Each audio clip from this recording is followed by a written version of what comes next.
নমস্কার, নাগরিক মনে সবাইকে স্বাগত।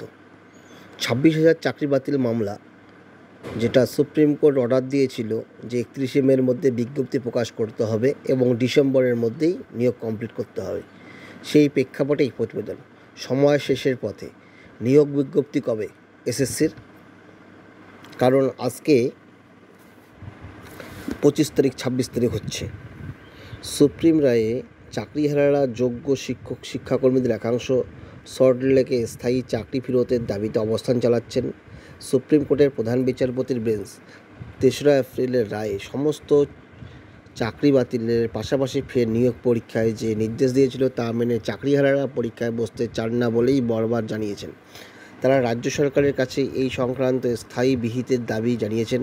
রাজ্য সরকারের স্কুল সার্ভিস কমিশন এবং মধ্যশিক্ষা পর্ষদের তরফে ইতিমধ্যেই 3রা এপ্রিলের সুপ্রিম রায়ের রিভিউয়ে শীর্ষ আদালতে আবেদন করা হয়েছে, কিন্তু সে নিয়ে শুনানি এখনও হয়নি। এদিকে 3রা এপ্রিলের রায়ে সুপ্রিম কোর্ট জানিয়েছে 31শে মের মধ্যে নতুন নিয়োগ প্রক্রিয়ায় বিজ্ঞপ্তি প্রকাশ করতে হবে এসএসসিকে, আর 31শে ডিসেম্বরের মধ্যে শেষ করতে হবে নিয়োগ প্রক্রিয়া। এর মধ্যে এসএসসি বিজ্ঞপ্তি প্রকাশ না করলে আদালত অবমাননার মুখে পড়তে হবে। ওদিকে সুপ্রিম কোর্টের রিভিউ পিটিশনের শুনানি 31শে মের মধ্যে হবে না, তা এক প্রকার নিশ্চিত। শুক্রবার থেকে সুপ্রিম কোর্টে শুরু হয়েছে 2 মাসের অবকাশকালীন বেঞ্চে এই শুনানি হবে কি না তা অনিশ্চিত। ফলে রিভিউ পিটিশনের শুনানি বাকির যুক্তিতে নিয়োগ প্রক্রিয়ার বিজ্ঞপ্তি প্রকাশে 31শে মের সময়সীমা নিয়ে দোলাচলের আর কোনো সুযোগ নেই। বিকাশ ভবন সূত্রে খবর, স্কুল সার্ভিস কমিশন 2022 সালে শিক্ষাকর্মী নিয়োগ সংক্রান্ত বিধিতে একগুচ্ছ বদলের সুপারিশ করেছিল। তা রাজ্য মন্ত্রিসভাকে অনুমোদন করতে হবে, তবেই গেজেট বিজ্ঞপ্তি প্রকাশ করতে পারবে এসএসসি। বেশ কয়েকটি নিয়মকানুন বদলাতে পারে। পুরনো নিয়ম মতো পরীক্ষার্থীরা ওএমআর শিটে পরীক্ষা দেবেন, তার সঙ্গে প্রাথমিকের মতোই দেওয়া হবে কার্বন পেপার। ওই কার্বন প্রতিলিপি পরীক্ষার্থীদের ফেরত দেওয়া হবে। এছাড়া ওএমআর শিট সংরক্ষণের সময়সীমা বৃদ্ধি করা হচ্ছে। ওএমআর স্ক্যান কপি সংরক্ষণের ক্ষেত্রে বিশেষ নজর দেওয়া হচ্ছে।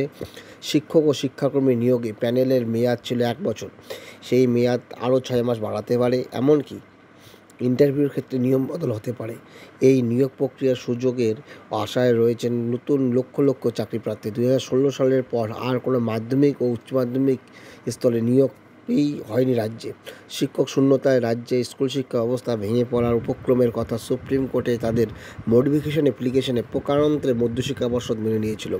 যে অ্যাপ্লিকেশনের ভিত্তিতে সুপ্রিম কোর্ট চাকরিহারা আনটেন্টেড শিক্ষক শিক্ষিকাদের 31শে ডিসেম্বর পর্যন্ত কাজ চালানোর সুযোগ দিয়েছে। এখন নিয়োগ বিজ্ঞপ্তির অপেক্ষায় নতুন চাকরিপ্রার্থীরা। আবার সুপ্রিম কোর্টের রিভিউ পিটিশনের পরিণতি কী হবে তা জানতে আগ্রহী চাকরিহারারা।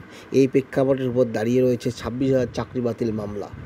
আপনাদের মতামত কি কমেন্টে জানাবেন। নতুন কি বিজ্ঞপ্তি প্রকাশ হবে?